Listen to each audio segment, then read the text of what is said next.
Oh, and welcome to the Gaggle, where we challenge and, if necessary, destroy media narratives. I'm Peter Lavelle. We're back on the Nagorno-Karabakh story. The conflict is lasting longer than I expected. This is Thursday, so that's essentially 4 days into the conflict here.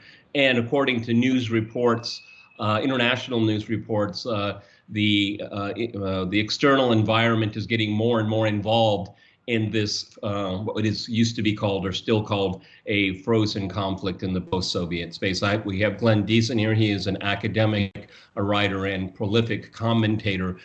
Glenn, we talked about this a couple of days ago, and I'll tell you what I thought at the time, that this would be one of those typical flare-ups, and then it would go back to the status quo. And that still may happen here, but troubling reports that it's being internationalized. We have reports that Israel may be sending arms. We know that they're trading partners. Israel gets energy products from Azerbaijan, and we have Foreign Minister Lavrov, the Russian foreign minister, calling for both sides to start talking, that Russia would host the talks. We know that Turkey has openly sided with Azerbaijan, and Russia at the same time has security agreements with Armenia. So troubling news coming out of the region, predictable in some ways, but it could spiral out, and that is the unpredictable element. Your thoughts as this thing is developing? Well, as with all tensions around the post-Soviet space, all the so-called frozen conflicts, you do have this conflict level at two levels. On one hand, you have the local conflict, but it also takes on a regional format in which the regional players come in. And I guess the positive view of Armenia and Azerbaijan is that you would think that the external players would not really come in at such a force, especially if you look at Russia. This is quite a unique one, because in most of these frozen conflicts, Russia would seem to have a dog in the fight, or at least some very strong interest. But with Armenia and Azerbaijan, obviously Russia's got very close relations with Armenia, with military presence and all, but it has literally nothing to gain from any conflict, and it does not have any interest in seeing, for example, Armenia defeating Azerbaijan or Azerbaijan defeating Armenia.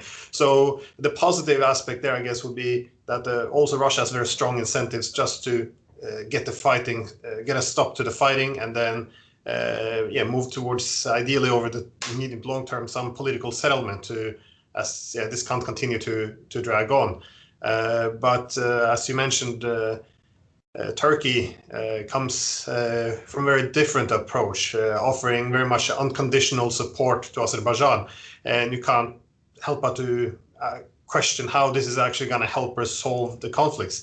If anything, it would only embolden Azerbaijan and create more uncertainty in Armenia. So this is something that has a destabilizing effect. And of course, you can also ask to what extent other external actors have also some interest in seeing this get out of hand. For example, if you look towards, in the US, these reports by RAND have a report called Extending Russia, where effectively the key thesis is should look for ways to create trouble for Russia so it would overextend itself, which kind of buys into the whole idea that, the Soviet Union was defeated by overextending it, and we should do the same against the Russians. Again, I haven't seen any evidence of the US attempting to instigate problems here, and especially I think the Europeans are getting very worried that this would have many unforeseeable consequences. So I think there's a lot of I would expect at least many of the external actors to show some responsibility. Yeah. And unlike crisis in Ukraine and all, where you see it has both this local format but also a regional format where the external actors are helping to amplify the conflict instead of mitigating it. I don't see it to the same extent here. So I guess that would be my only source of optimism, despite this thing seemingly going out of control. Yeah, on the one hand, I agree with you. I mean, there are always those elements in the foreign policy blob in the West that see, this could be a potential pain in the neck or worse for the Russians. But the conduit in this case for that kind of Western perspective is Turkey. And Turkey has annoyed so many people over the last few years through the antics of Erdogan. And so, Turkey is a wild card proxy if that is the play that's in play. Because we had France's Macron come out. I mean, there's a very large Armenian community in France, and they do have political sway. And they're voicing their concerns about this escalation here. I mean, if Turkey is going to be the influencer here, I think we all have to worry, because on the one hand, Erdogan will do it to make trouble for trouble's sake. Okay, Turkey's a player in the region. Okay, also, it may be a step away version to kind of annoy the Russians, which we have now with Azerbaijan, and then we have Libya and we have Syria. That may be testing Russia's patience. But then again, just the complete opposite could be the case. Erdogan wants to make a grand deal for the region. That's not impossible as well here. The problem is the law of unintended consequences, because you have the Azerbaijan and Armenia, and particularly the population that is in Nagorno-Karabakh that is primarily Armenian. They're going to fight. They will stand and fight. There's no doubt about that. Okay, and if the fighting escalates to the point where the unthinkable point, then that's the point of ethnic cleansing, and this is what's at stake here right now. And so one has to wonder how far both sides are going to want to go to make a point, because as we've both agreed here, this is something the last thing the Russians want to see in their neighborhood when they have one very strong ally and nominally another ally going at it. And so one has to wonder what the tipping point is for both sides to sober up.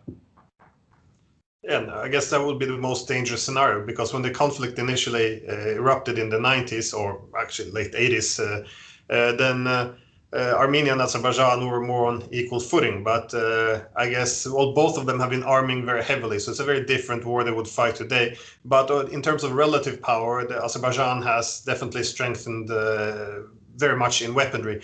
And now if Turkey is going to lean in as well and offer, again, it's unconditional support, maybe not just material, but also intervening directly in the conflict, it's not clear to me how Russia can possibly remain a credible security actor, sure, especially with this close relations with Armenia, unless it does step in and resolve this. But then it's going to, again, go toe-to-toe against Turkey. And again, it's very hard to predict what Turkey will do. As you say, will they try to be a great bargainer in the region? Because when we see what Turkey is doing in Syria to Libya and now in Nagorno-Karabakh, it's often not clear. Is this foreign policy driven, that they're seeking some a new Ottoman influence across the region, or is this merely speaking to domestic politics, showing building up the strength of Erdogan? Either way, it's this unpredictability which makes it very difficult, because now all the actors recognize that they have to essentially be able to risk a lot in order to resolve this issue. Meanwhile, the unpredictability and scope of miscalculation keeps increasing. So my best approach to resolving this would be to simply get Armenia and Azerbaijan to take a step back, and by doing so, that would diffuse the tension between the regional powers as well. There are reports that a number of Syrian nationals were killed in the Nagorno-Karabakh. I can't confirm that, but that would suggest that Erdogan, because it would be the Turks that would transport them, presumably here. That's a worrying sign. There would be a precedent. Turkey has already taken the jihadists from Syria and sent them to fight in Libya. So if he's doing the same thing now, it wouldn't take me by surprise, I guess. Yeah, and we'll end on this here. The Turkish lira, quite weak and feeble at this point, has lost in even more value. And this brewing, simmering conflict has actually hurt the Russian ruble as well. I mean, it was very weakened over the last 2 days. It's regaining a little bit of strength right now. I suppose right now that given precedent, we're just going to have to wait and see what Lavrov and the foreign ministry have to say here, because the stakes are much higher because it's Russia's neighborhood and Armenia is a close ally. So we'll have to see where it goes here. Thank you, Glenn, for joining us here. We're going to be following the story. Anything major changes, we're going to be right back on top of it. It's a very important story because it's being ignored by a great deal of the media, and it's something that we feel that is very important here. If you like this, please like, share, and subscribe, and the GAG will have a whole lot more coming.